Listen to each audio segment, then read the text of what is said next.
For DeepCoverage.com's game of the week, we have the Atlanta Falcons versus the Philadelphia Eagles. What we all hoped would transpire between a duel with Michael Vick as well as Matt Ryan never actually amounted to that. They're the Philadelphia Eagles defense, which is still suspect. The Falcons marched down the field every single drive and put up 24 points on them in the first half, and it was just sad to see the Eagles defense come out with no heart and play with no sense of urgency. We can blame it on Bowles and compare his stats with Juan Castillo with his first 6 games compared to Bowles' first game, but the players play and the coaches coach.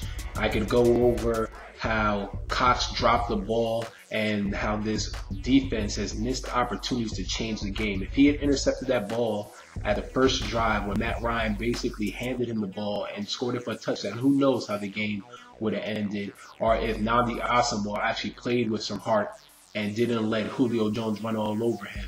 There's some things that you can and can't do, but like I said, once again, the coaches coach and the players play. So not sure who technically will have all the onus that is burdened on them, but it's all a collective effort. And I'm not going to even touch upon Michael Vick as well as this Eagles offense. The team needs to give or get Shady more involved. Obviously, LaShawn McCoy, he was a great dual threat last year, running and catching the ball out of the backfield, and as kind of when Casper the Friendly goes, and I know it's frustrating for himself. Moving on, it's beautiful to see Peyton Manning as well as Adrian Peterson bounce back from tumultuous injuries, and honestly, I think they need to both give them comeback play of the year. We'll see how Peyton Manning pans out, because you never know, he could actually win MVP and then that would squash that. With Peyton Manning coming back from a shoulder neck injury, as well as Adrian Peterson coming back from an ACL, both of them tearing it up on the field.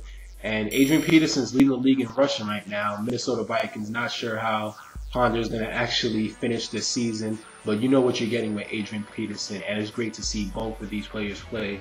And going back to the Eagles and what I alluded to earlier, there's a difference when you go out on the field and you're down in somewhat of a hole and you need to bounce back.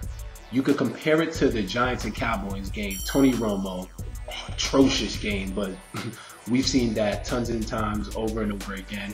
But the Cowboys came back, they responded, they answered, and if it was maybe for a fingertip, let alone an inch of a finger, Des Bryant would have had caught that touchdown pass. It was a crazy effort. Still, it was the right call, but they bounced back. In the face of adversity, the Giants were smacking them in their face, and Tony Romo came back, even though he did throw 4 interceptions, threw over 400 yards, not to try to justify or rationalize his blunders that he happened before the game, but they're able to bounce back and make sure that they push it to the side. You have to have selective amnesia whenever playing sports. You can't make sure that you let yourself down. It's all a mental aspect game. So shift over back to the Eagles. You need to understand when you are down and your defense isn't playing the best or your offense isn't playing the best, you as a player have to let yourself know that you can be that game changer to break it out rather than having somewhat of a pessimistic mentality.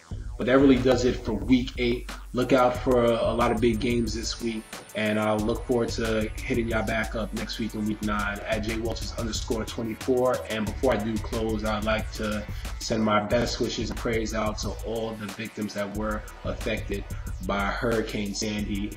I understand a lot of folks out there are still trapped and cornered by water, so make sure that you guys do, or I implore you to all say a prayer before the end of this evening.